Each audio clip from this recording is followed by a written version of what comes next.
Kawhi Leonard admitted he was concerned about missing out on being part of Team USA due to right knee injury that forced him to miss the end of the LA Clippers' first-round playoff loss to the Mavericks.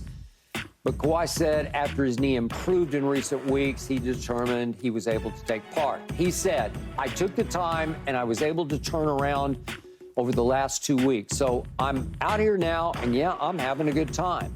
Kawhi also said that the Clippers weren't concerned about him taking part after missing the end of the season. Not really, he said. They were positive about the situation. So, yeah, they wasn't too worried about it, said Kawhi. Now, if you are or were a Clippers executive, start with you, Keyshawn, would you be okay with Kawhi playing in these Olympics? I probably wouldn't be happy, but I would have to have an understanding as to why. Why do you want to play? Do you want to play because you want to represent the country and you want to get a gold medal, something that you haven't done before? So I would have to understand why. Now, if you told me his injuries is caused because he's playing too much basketball, now I have to reevaluate the conversation. If you tell me that he was more than capable of going at the end of the season but couldn't go for whatever reason, now magically he's able to go in the Olympics, now I have to reevaluate the situation. Yeah. I don't think that's the case. I think time off for him has gotten him feeling a whole lot better, where he's not going to play the entire length of the game. He's going to play, whatever, they spot minutes, however. And I'm okay with it because, he wants to get a gold medal. And I'm okay with that. And I know that it could wear and tear more for our season and those sort of things, and he didn't finish the year strong. I get all of that. But if this is something that he really, truly wants to do and he feels his body's not going to break down, then he's a superstar. I kind of got to bend that way. Not going to be happy, but I got to bend that way. Yeah, look, and only Kawhi knows in the end whether this has been, all this injury history, whether it's been cumulative and because of overuse, or whether some of it's just been weird things popping off at weird times. You go all the way back to the Spurs. Kawhi does not share, even with sometimes the trainers and people in the locker room, exactly how things are feeling and what the cause is and all of that. And he's certainly earned the right to be cautious and do what he does, but only he can really sit there and tell us how much of a risk it is. I do know it was, 10 years ago, but it wasn't that long ago, that Paul George broke his leg playing for Team USA and missed all but the last, couple weeks of the season. So there's always a risk that stuff can happen. But the Clippers, to your point, they kind of have to let him do this. It's not their say, first of all. And so they might as well be supportive. Lawrence Frank, who runs basketball operations over there, was at the workout that Team USA looked at him at. It was held at the Clippers facility. Clearly, the Clippers understand that regardless of the risks here and what they might prefer or not prefer, they have to give their support. So you might as well wholeheartedly give your support. Yeah. Look, in the end, the Clippers really have no say here because you're going to deny him the right to play for his country? Really? And you can't. Okay, you can't.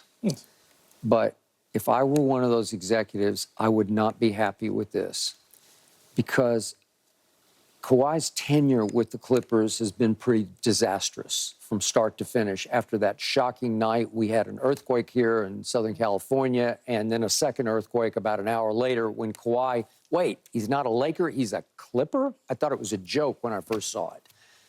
Well, he's been a Clipper, although these, whatever it's been now, 6 years. They had the flame out when they're up 3-1 in the bubble. You were there. And then it started with Game 4 against Utah the next year in the playoffs. Joe Ingles just sort of bumped into him as he was dribbling the ball up the court, and he just stepped a little wrong, and the ACL went. And Paul George played great for the next sort of series and a half, but he just couldn't do more than Chris Paul eventually did for the Phoenix Suns. And on they went to the finals. And Kawhi misses the whole next season while being paid, and then he's played all of 2 playoff games in each of the last 2 playoffs. All of 2 games he lasted because his knees are balky. Both of them are not good. Both of them have had multiple surgeries. It's insane to go risk them again playing very high-level competition, even though he might only play X number of minutes. It's not half-speed minutes that he's playing. This is full bore. And trust me on this, those knees have only so many dunks left in them, and he's making $50 million a year to play for the Clippers. So if you're having to pay that salary, you can't be happy with this. So be mad. Because you'd have to be mad and say nothing. You just got to swallow be it, mad right? Because at the end of the day, I have the right to go and play for my country. Yeah. You don't have the right to tell me no. He has not played for Team USA because he's mostly been hurt. Yeah, but you don't have the right to tell me no. He's barely healthy now, No, so but he's this saying, is special. yeah, Obviously, again, it is. I believe this is the most talent-rich team they've had since the Dream Team. Of course, I mean, he wants to be. would they miss Kawhi? No, they wouldn't miss No, Kawhi. but of course he would wants to be a miss part of playing? it. Yes. By he the would way, miss it. no team is. There's not a shot at the Clippers. No team is guaranteed to win a title. This could be the last tournament title. Something that matters, winning that gold medal that he has in his career. So we'll have to see. The only counterpoint to the concern, I think, if you are trying to talk yourself into it, is look, it's not going to be as much wear and tear on a team like that. He doesn't have to carry the team. He's not Giannis carrying Team Greece, right? He's going to play spots.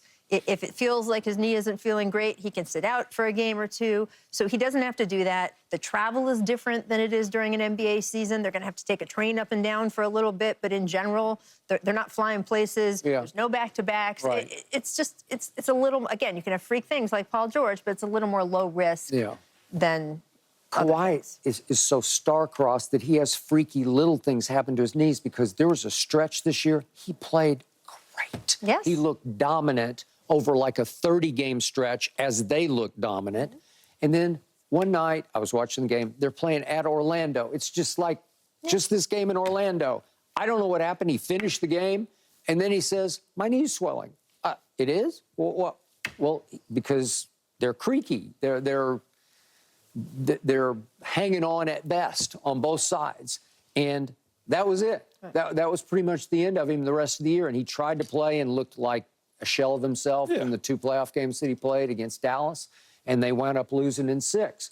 Well, Mr. Ballmer can't be happy with that. Yeah, but you can't be the guy on record to deny him the opportunity to go and win a gold medal for Team USA because in 2028, he'll be 1,000 years old. He's 33 now. So, you know what I'm saying? He'll be 37, 38. Yeah, this is it. This is really his last opportunity. Yeah. I just hope he makes it through it because I would like just once for him to get through a playoff. It's like Joel Embiid. I'd just like to see what would happen if Kawhi could stay healthy the whole playoff run. Well, he's been the Finals MVP twice, so we know he can. No, I'd say, we know what he can do. Okay, well, wait a second. Steph Curry can't spin a basketball on his finger? What? Okay.